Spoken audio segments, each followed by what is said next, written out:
Amin, amin, amin. Kerajaan pertama yang paling kuat di dunia adalah Babilonia. Dan Allah sendiri yang menghancurkannya. Amin. Kerajaan kedua yang teguh yang menguasai seluruh sisi dunia adalah Media Persia. Dan tangan Allah juga yang menghancurkannya. Tidak ada kekuatan yang bisa melawan Allah kita. Amin. Kerajaan ketiga adalah kerajaan Yunani yang menguasai seluruh sistem di dunia. Allah juga yang menghancurkannya. Kerajaan keempat muncul adalah kerajaan Romawi. Tentaranya menyalibkan Yesus Kristus, tapi tangan Allah juga yang merobohkan Romawi. Amin. Haleluya. Komunis bangkit dengan Karl Marx, dan komunis telah runtuh. Tembok Berlin telah roboh. Paranormal semua percaya Yesus. Amin. Aduh, dahsyat men. Haleluya. Pertama kali saya ketemu dengan dia, saya pikir orang kecil begini mau nyantet orang, gua pites aja. Tapi ternyata pengalaman spiritismenya dahsyat luar biasa. Kita sambut lah, enggak usah basa-basi. Tony Daud. Mantan paranormal, dukun santet, tapi sekarang PDT, pengusaha dalam Tuhan. Haleluya, luar biasa saudara. Saudara jangan lihat kecil begini. Tapi dulu yang di dalam dia adalah kekuatan yang ada di dalam alam ini. Bahkan ada di udara ini, ada dalam dirinya. Untuk menghancurkan dan mencapai tujuan. Sekarang ada kekuatan yang lain menggantikan kekuatan yang lama itu. Yaitu the power of the Holy Spirit. Haleluya. Tony Daud, mantan dukun paranormal, jadi penginjil, memberitakan Injil Yesus Kristus. 15 menit buat Tony Daud paling lama.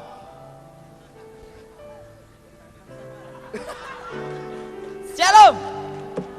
Saudara, saya kesaksian bagaimana Allah memanggil saya sama Pak Eko Hidayat masih satu seperguruan. Saudara. Jadi ini dikumpulin dua pembicara seminar, kakak sama adik seperguruan, saudara. Saya kesaksian bagaimana Allah memanggil saya. Jadi kakek gurunya Pak Eko Hidayat ini juga pernah belajar dan saling menimba ilmu dengan kakek nenek saya. Dan kakek gurunya Pak Eko Hidayat ini menurunkan ilmu, yaitu menghentikan hujan dan mendatangkan angin. Itu didapat dari kakek saya. Saya kesaksian bagaimana Allah memanggil saya secara manusia. Saya tidak menyangka bisa bertobat jadi orang Kristen, saudara. Saya kesaksian bagaimana Allah memanggil saya. Saya orang Blaster, papa saya orang Cina, mama saya Blasteran Jawa dan Cina. Jadi ampiang, saudara. 75% Cina, 25% Jawa. Kalau Cina totok gini, ininya agak ngeriyip gitu. Nah, saudara, saya saat ini setelah saya bertobat, saya anggota Full Gospel. Saya anggota FGB MMI di Surabaya. Saya kesaksian bagaimana Allah memanggil saya. Jadi gini saudara ya, mama saya itu yang jadi paranormal, kakek nenek guru saya, terkenal namanya Atmo Gejik. Itu Pak Iku kenal baik itu dengan apa nih, silsilah keluarga saya, kakek nenek guru saya. Ini gini, mama saya punya ibu, ibunya mama saya punya ibu lagi, ibunya lagi punya ibunya lagi, saudara. Dari saudara ibunya lagi inilah kakek nenek guru saya. Saya saja cucu buyut, mama saya buyut, saudara. Kakek guru saya itu terkenal tahun 70-an dengan nama Aji Saipi Angin, saudara. Misalnya dari Jakarta ke Solo, matek Aji Saipi Angin, syam, 1 detik langsung ada di Jakarta, bebas ongkos bensin, saudara. Ini kakek saya, ilmu menghentikan hujan, dicungkan tangan gini, tek, hujan langsung berhenti. Itu kakek, saudara. Sedangkan hujan misalnya ya, orang lain kehujanan, tapi kakek saya berdiri di tengah gini nih, kayak payung di sini. Tidak ada yang bisa meneteskan hujan, saudara. Ini kakek saya. Kakek saya itu terkenal ahli ilmu gaib. Dan itu menurut murid yang pernah saya ketemui setelah saya bertobat, kakek saya tahun 70-an mengundurkan diri dan tidak mau mengambil murid lagi. Sebabnya apa? Untuk menyempurnakan ilmu tertinggi, yaitu moksa. Saya kesaksian bagaimana saya bisa mewarisi ilmu dari kakek nenek saya. Kakek saya itu ilmu gaib, nenek saya adalah ahli ilmu santet. Saya tadi membahas tentang ilmu santet, seminarnya tadi ya. Saya membahas tentang ilmu santet dan kesembuhan ilahi, kesembuhan setan, kesembuhan kedokteran. Tadi saya kupas dalam seminar tadi. Nah, nenek saya adalah ahli ilmu santet dari tingkat dasar, tingkat menengah, dan tingkat tinggi. Saudara seperguruan dari nenek saya adalah ahli ilmu kedip-kedip. Pelet, jaran goyang, semar mesem, susuk emas, berlian itu. Saudara seperguruannya lagi adalah ahli ilmu tenaga dalam, inti api, inti es, dan kekuatan kundalini, hawa murni. Nah, saudara, saya belajar ilmu itu karena dendam. Pada waktu saya usia 9 tahun, saya terkena suatu kasus, yaitu saya dianiaya seorang guru matematika waktu saya SD kelas 4. Bayangin saya, umur segini aja besarnya segini, sampai dijinjit lagi. Bagaimana umur 9 tahun lebih kecil, lebih cekunting, betul enggak? Saya ditendang, dianiaya di kelas itu, ditendang mengenai tulang ekor, saudara, dan tulang punggung. Langsung saya pingsan, saudara. Langsung teman-teman saya sekelas membawa saya ke rumah sakit. Dan dokter ngomong demikian sama mama papa saya menyusul ke rumah sakit. Seumpama anak ini nanti sembuh, akan mengalami kelumpuhan total dan mata bisa buta. San juga langsung ngomong gini juga, tapi kemungkinan juga anak ini sudah tidak bisa tertolong lagi. Orang tua mana yang tidak bingung melihat anaknya mati, kalau tidak mati lumpuh di depan mata, betul saudara? Tiba-tiba mama papa saya ngomong gini, Pi, bukankah kita punya kakek nenek buyut? Tahun 70-an terkenal kesaktiannya. Banyak muridnya tersebar di seluruh Indonesia. Termasuk cucu-cucu dan cicit muridnya, termasuk Pak Iku kan. Termasuk juga ya dari beberapa generasi. Nah, langsung gini. Bagaimana kalau kita minta tombo, minta kesembuhan ke kakek nenek kita? Sampai apa saya ngomong, tapi sejak tahun 70-an itu pula kakek kita kan tidak mau mengambil murid, tidak mau nyembuhin orang lagi, mengundurkan diri. Hanya saat-saat tertentu aja kalau hatinya mau nyembuhin, sama mewarisi ilmu. Pi, siapa tahu kita bisa minta kesembuhan anak kita ini. Saudara, langsung mama papa saya datang ke tempatnya kakek nenek saya. Dan kakek nenek saya sebenarnya tidak mau ditemui sembarangan, saudara. Karena mereka bertapa. Langsung dipersilahkan masuk, mama papa saya ditanya, kenapa kamu kesini? Ngapain kamu di sini? Ini cucu buyutmu dianiaya orang. Sakit dan tidak bisa sembuh. Kalau sembuh lumpuh dan mata bisa buta. Kalau tidak sembuh mati. Saya ditanya, namanya siapa? Tony, harus diganti jadi Tukiman. Bayangin saudara, ini melanggar HAM nih saudara. Pertama. Kedua, hari kelahiran anak itu apa? Sabtu Pahing.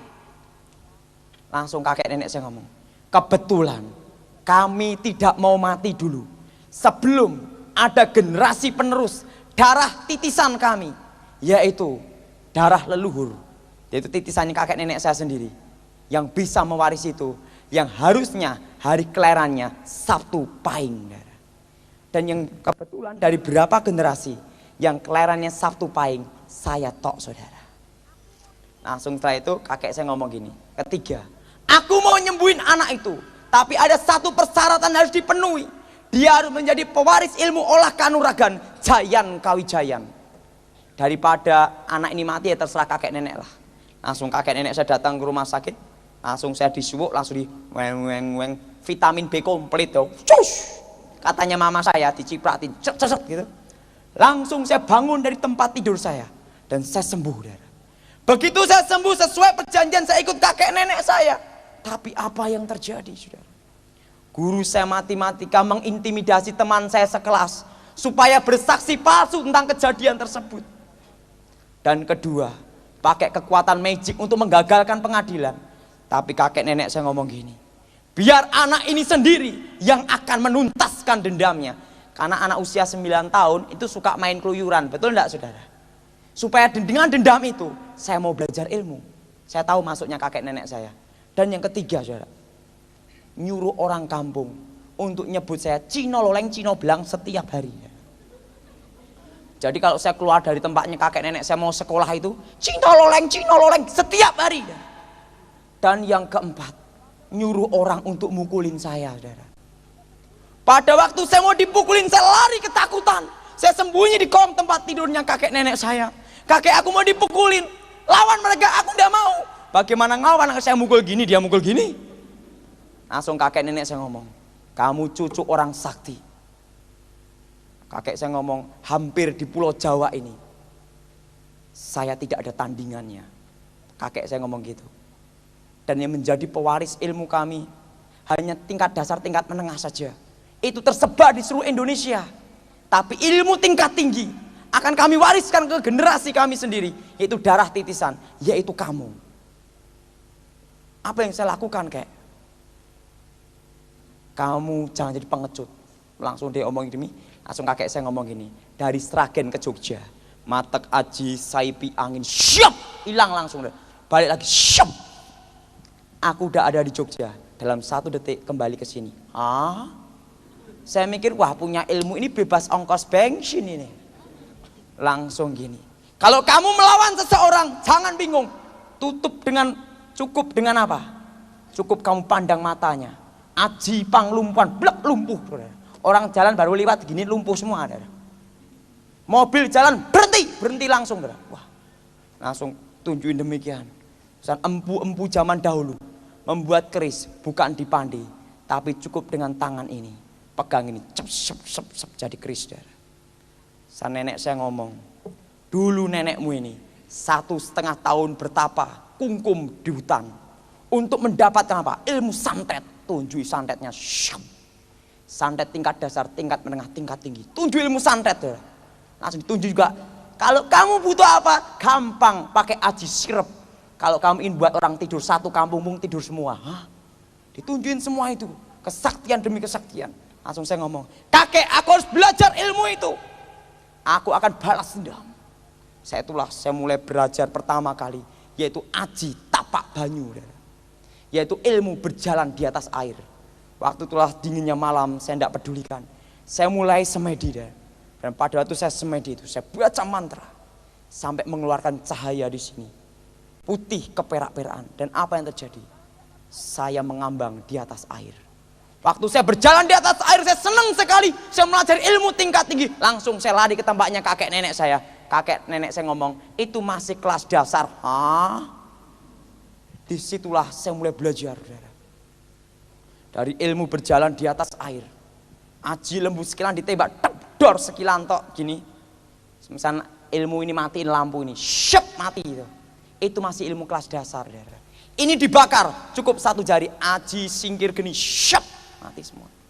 Nah saudara, sejak SD itulah saya sudah buka praktek perdukunan.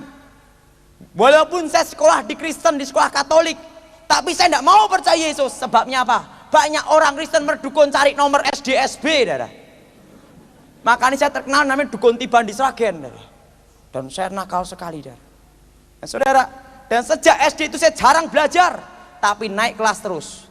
Caranya apa? Ngambilin pikirannya guru-guru. Syep, jawaban sini. Gara-gara saya suka ngambil pikiran orang sampai sekarang tidak bisa perkalian, darah. Dan lagi gara-gara saya punya ilmu berjalan di atas air, sampai sekarang tidak bisa renang. Nah saudara, dari situ saya belajar menguasai rogo sukmo mati sak jroning urip, urip sak jroning pati, mati dalam hidup, hidup dalam mati, rohnya keluar dari sini. Kalau Pak Iku punya kelebihan, langsung ilmu tertinggi dia, pencabut roh, ngeri itu ilmu itu. Nah itu tingkat tinggi. Jadi dia ini curang. Kenapa curang? Nyogok gurunya. Nggak langsung tingkat dasar, tingkat menengah, langsung minta tingkat tinggi. Tapi nyogoknya pakai mobil ya Pak Iku ya. Jadi dukun pun juga disogok dia bisa. Akhirnya mewarisi ilmu tingkat tinggi. Dan saya belum sempat mewarisi ilmu tingkat tinggi itu. Tapi ilmu tingkat tinggi itu ada 2. Yaitu ilmu pencabut roh. Kedua, pukulan tapak tanpa rasa, pukulan pamungkas. Itu saya miliki tapi Pak Iku tidak memiliki. Tapi yang tidak saya miliki Pak Iku yang memiliki. Ilmu pencabut roh. Sampai sekarang ya. Setelah Pak Iku bertobat, tidak ada penerusnya. Demikian setelah saya bertobat, ilmu pukulan jarak jauh itu, sampai sekarang tidak ada penerusnya. Sebabnya apa, darah? Kalau guru-guru tenaga dalam, pernapasan gini, jarak 25 meter sampai 50 meter kan saudara. Kekuatan saya sampai 50 kilometer, darah. Batu hancur. Orang di belakang tembok lapis 10 meter, pukul jari, des, mati, darah. Dan kalau mati, telapak jari gini nih, saudara. Nah saudara, dan itu nasib orang yang kena pukulan jarak jauh, hanya 1 detik langsung muntah darah. Nah saudara, sejak SD saya terjun ke kegelapan, darah. Saya mulai nyembuhin orang, buka nomor SDSB macam-macam Purkas itu. Nah saudara, pada waktu 10 tahun saya diberitahu sama kakek saya, kamu tak bekali aji gelap sayuto untuk mengundang selaksa roh, ilmu untuk mengundang kekuatan kalau kamu mau. Tapi ingat, kalau kamu punya ilmu ini akan disambar petir kalau kamu hujan. Hah? Ilmu punya ini gosong ya, repot ya. Kakek saya ngomong, enggak, kami akan bekali kamu dengan ilmu besi kuning dan 5 pusaka kebal. Mirah delima, lulang kebulandoh, kitab Istanbul, kul buntet, besi kuning. Anti tembak, anti bacok, anti cukur. Waktu umur 10 tahun saya naik sepeda ontel, sambar petir semua, weng duar, gentiung gini. Petir enggak mempan, saudara.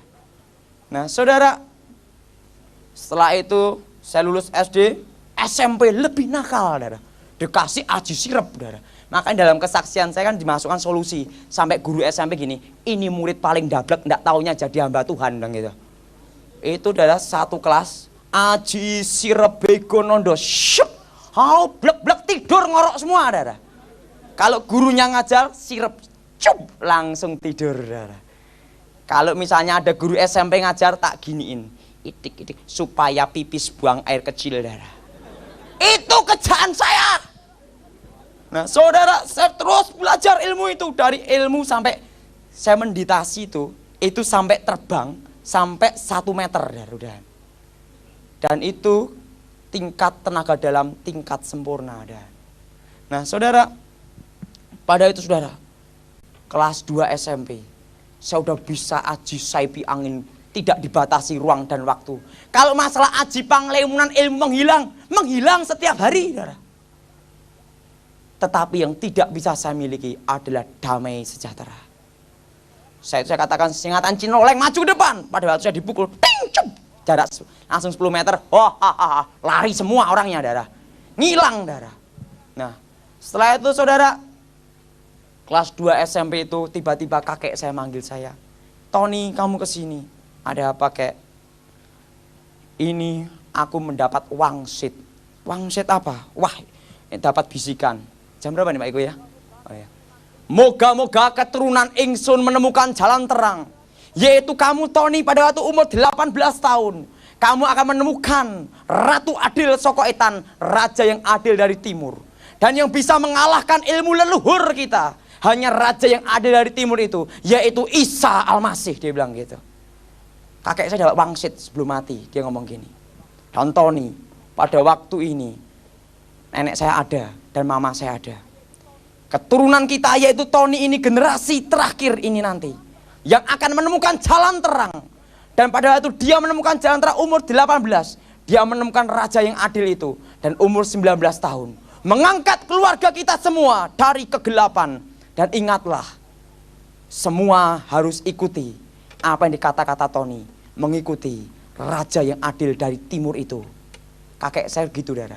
Langsung ngomong gini, Tony, untuk menyempurnakan ilmu kamu, ngelirik perempuan tidak boleh, jatuh cinta tidak boleh, ngintip tidak boleh. Wah, repot ini punya ilmu. Nah saudara, dan juga saya, saudara ya, sebelum saya bertobat, sudah bisa jadi perkutut, saudara. Dan jadi harimau putih, Aji Singolodoyo, saudara. Dan saudara, saya dulu, saudara ya, kalau naik bis gratis terus, kondektur gini sampai gini tidak bisa lihat, saudara.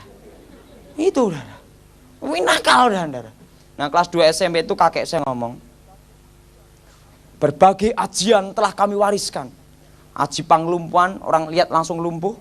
Pukulan jarak jauh, berubah bentuk. Sihir saya kuasai, santet saya kuasai, tenaga dalam saya kuasai. Kakek saya ngomong gini, Ton, saya akan pergi jauh, tidak akan kembali lagi. Dan ingat Ton, jalan terang itu, angkatlah keluarga kita dalam kegelapan. Dan saat ini aku akan pergi jauh, tidak akan kembali alias mati. Besok kan bukaan nomor, tukuo nomor, beliau nomor SDSB untuk beli peti mati. Nomornya 50, langsung kakek saya gini, meninggal. Begitu meninggal, bukaan nomor keluarnya 50 untuk beli peti mati. Deng ieng. Tuh kakek saya. Kalau masalah ilmu datangin hujan itu saya udah belajar semua. Nah setelah kakek saya mati, nenek saya ngomong, kamu tak kasih ilmu pelet. Waduh, piye nih nek, aku ndak boleh ngintip perempuan, jatuh cinta ndak boleh, ki piye nih? Gampang, pelet aja sapi. Hah? Daripada ndak dipraktekin sapi tak kedepin, cetit kintil sapi, saudara. Ebek. Itu sapi aja kena, apalagi manusia bisa gebes-gebes, saudara. Nah, saudara, waktu saya kuasai ilmu itu, kelas 3 SMP. Waktu itu sampai ada penyembahan sogrok itu loh, gini nih. Ada dari Taiwan, ada Kuangkong, Kuang Im di situ. Ada yang kesurupan Kuang Im. Begitu saya masuk, matak aji gitu. Patung-patung itu gemetar semua. Yang kesurupan langsung tunduk. Penyembahnya ngomong apa? Gila nih manusia apa ini? Patung Dewi Kuangkong, Dewi Kuang Im dan Dewa Kuangkong. Dewi Kuang Im dan Dewa Kuangkong bisa tunduk semua. Gila. Ini manusia setengah dewa. Langsung dia nyembah saya, saudara. Setelah nyembah saya ngomong apa? Saya punya pabrik rokok buatan laris, saya bilang gitu. Jadi saya pernah dimintai salah satu pabrik rokok di Indonesia untuk buat laris, saudara. Saya ngomong, jangan sembah saya. Saya manusia biasa, saya bilang gitu. Nah, saudara, setelah saya melajari berbagai ajian, kelas 3 SMP itu, saya mau balas dendam. Pada waktu saya mau balas dendam, guru saya matematika keburu mati, saudara. Disitulah saya stres berat. Untuk apa punya ilmu banyak? Saya itu dibekali pusaka, hanya 5 pusaka kebal, tapi 100 pusaka lagi. Dari keris tombak pedang, dari keris yang Kiai Jangkung yang berlekuk 3, sama kebo lajer yang lurus gini, dari keris lok 3, lok 5, lok 7, lok 9, lok 11, lok 13 punya semua. Keris tombak pedang. Dan tubuh saya dilapisi ilmu besi kuning. Tepat apa yang dikatakan Pak Iku, tubuhnya dilapisi baja, betul. Senjata apapun tidak mempan, bahkan petir pun tidak mempan. Nah, saudara, pada waktu itu saudara, kelas 1 SMA, saya diajak kakak saya. Tonton nih kesini yo. Ayo kita ke gereja. Apa gereja-gerejonan? Kelas 1 SMA dapat selebaran dari Katolik dulu, saudara. Kelas 2 SMA, kelas 2 SMA, saya diajak gini. Tonton nih, ayo kita ke gereja. Ngapain ke gereja? Cari cewek sip-sip. Nah, jadi terus terang, saya itu percaya Yesus gara-gara sate kambing, saudara. Diberitahu gini, Ton, cewek yang gereja sip-sip, saya bekek pakai ilmumu gitu loh. Oke, aku ndak mau, aku ndak pantangan ilmuku ndak boleh nganu perempuan. Tapi Ton, kamu kan untuk saudara kamu. Tak kasih sate kambing, dikasih sate kambing, saudara. Begitu dikasih sate kambing, saya ngikutin. Saya ikut. Nah, saya itu rencana mau cari cewek. Nggak taunya, saudara perempuan dari papa saya itu aktivis gereja pendoa syafaat. Saya nggak tahu, saudara. Nggak tahu, saudara perempuan dari papa saya ini ngomong sama hamba-hamba Tuhan. Saya kan nggak tahu. Begitu saya masuk, pegang kepala saya. Blok. Dalam nama Yesus, setan keluar. Loh, saya gini toh. Ini orang ini ngapain ini? Diubak-ubak kepala saya. Dan lebih parahnya dikasih minyak sak botol, biur. Saya liatin gini terus. Yang ngubak-ngubak saya itu hamba Tuhan Stefanus Pinggi. Berapa hamba Tuhan itu? Nah, langsung itu saya jengkel. Saya matek aji senggoro macan. Saya pandang gini. Langsung ini yang hamba Tuhan Stefanus Pinggi ini yang berani melawan saya. Yang lainnya, demi nama Yesus. Jadi yang berani melawan saya waktu itu hamba Tuhan Stefanus Pinggi sama berapa hamba Tuhan. Nah, setelah itu saya pulang sambil ngomel, saudara. Sebabnya apa? Saya itu digebyur air 1 ember, saudara. Sama dikasih minyak, bayangin, saudara. Nah, setelah itu saudara ya, begitu saya sampai rumah, ngomel-ngomel, kelas 2 SMA tuh, ngomel-ngomel ya. Wah, Ton, ada KKR-nya, Gilbert lu main dong. Apa nih Gilbertan, bilang gitu. Ton, cewek sip-sip. Ya, oke lah. Nah, oke lah, saya datang untuk cari cewek untuk kamu, tuh, kasih sate kambing. Oke. Wah. Hamba-hamba Tuhan sudah beritahu Gilbert, saudara. Kan Gilbert pernah kesaksian, pernah disantet di Jawa Tengah. Saya orangnya, saudara. Nah, pada itu saudara, pada itu kan KKR duduk belakang, saudara. Saya tuh sebenarnya cari cewek untuk kakak saya. Tiba-tiba Gilbert khotbah gini, orang Kristen ndak bisa disantet, ndak bisa diguna-gunain, ndak bisa dimantrain. Dari jarak jauh saya gini, ini pendeta gemuk montok nantang aku ini. Ini belum tahu aku ada di belakang. Langsung kakak saya ngomong, Ton kamu gini udah dapat cewek ya? Diem dulu. Tak kasih pukulan jarak jauhku aja. Pakai setan kober aja. Tak buat pendeta gemuk montok itu tidur di tempat gitu. Pingsan, tak matek aja. Setan kober, wes. Dia ngomong gini, saudara diberkati, haleluya. Kabur ilmu saya, saudara. Mablak balik, saya bingung. Seumur hidup belum pernah ada mantra haleluya. Nah, kejadian pertama itu, saudara. Nah, setelah itu, wah ini gila, ini ilmu apa lagi nih? Haleluya. Tak pikir-pikir pelajarannya kakek nenek saya belum pernah ada mantra haleluya. Adanya halilintar, saudara. Nah, saya mata kaji lagi. Aji Hasto Brojo. Saya langsung rapal mantra gimana itu. Tak lontarin buas langsung Gilbert gini. Tuhan memberkati, haleluya, kabur lagi darah. Blak. Langsung saya penasaran ada artakol, saya datang. Nah, pendeta Gilbert sudah diberitahu hamba-hamba Tuhan termasuk Stefanus Pinky. Ada orang yang bisa ilmu menghilang, ilmu terbang. Wah, Gilbert diberitahu. Orangnya datang di sana loh. Wah, Gilbert lihat wajah saya, darah. Saya gini dia lihat sebenarnya. Karena udah diberitahu hamba Tuhan, darah. Begitu saya itu di depan gini, langsung Gilbert gini. Kamu Tony ya? Iya.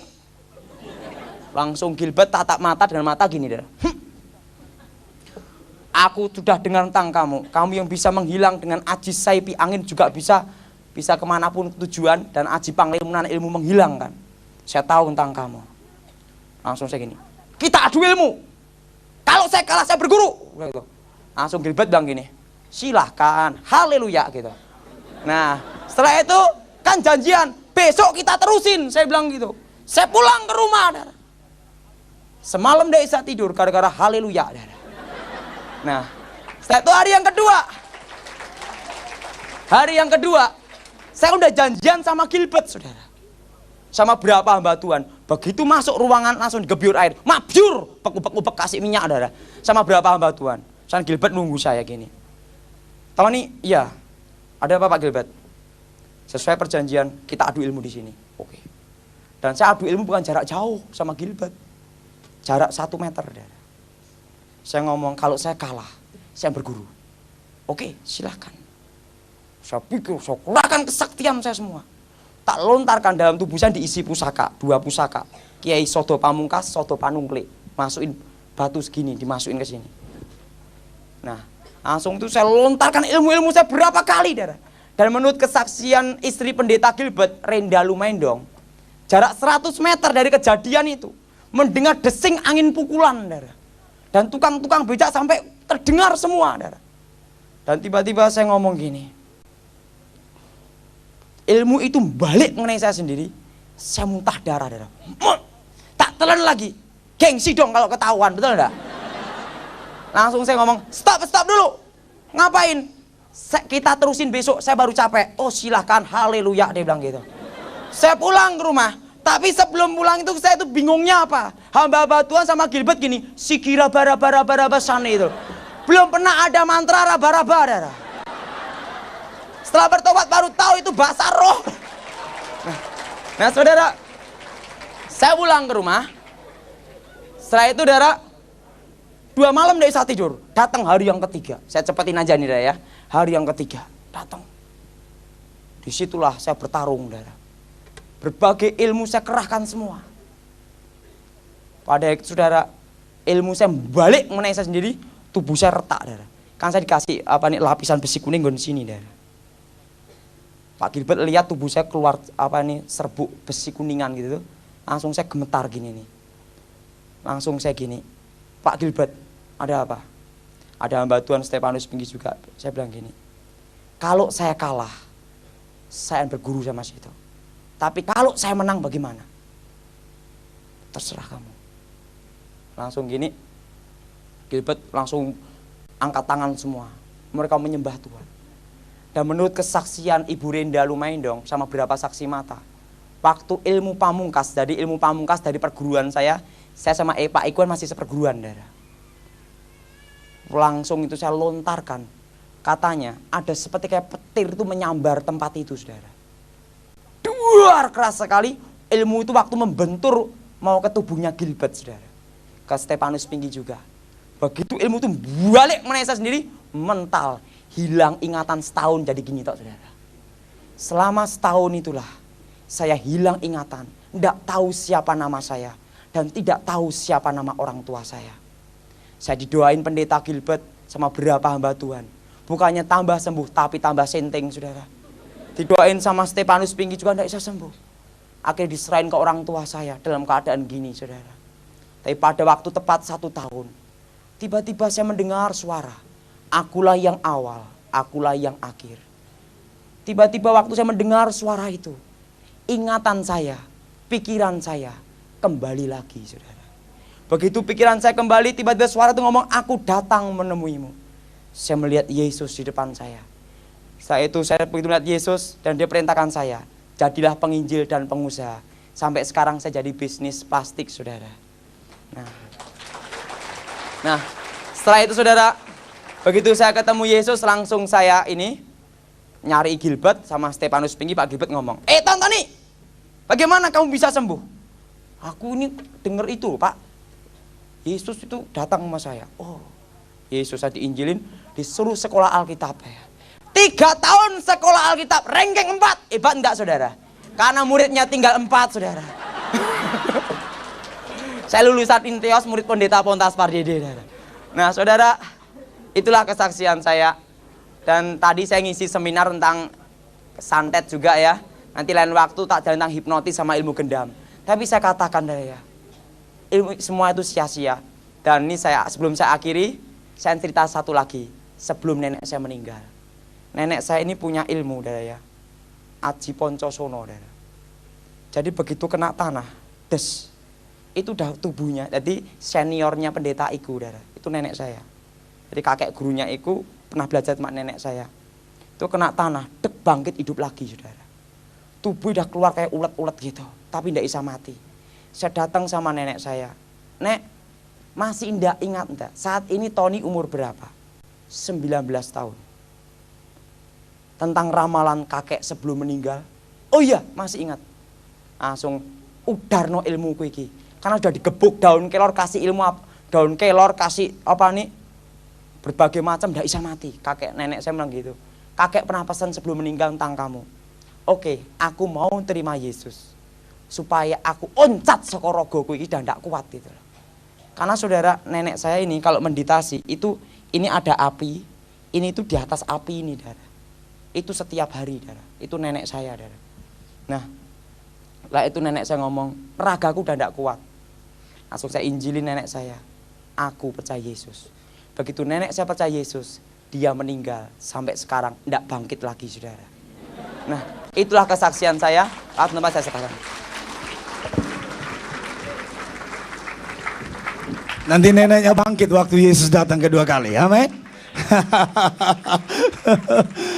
Luar biasa, luar biasa. Sebenarnya tema kita malam ini adalah tema ini keluar dari mulut Ki Gendeng Pamungkas. Jadi bukan tema saya ini, Pak Iku.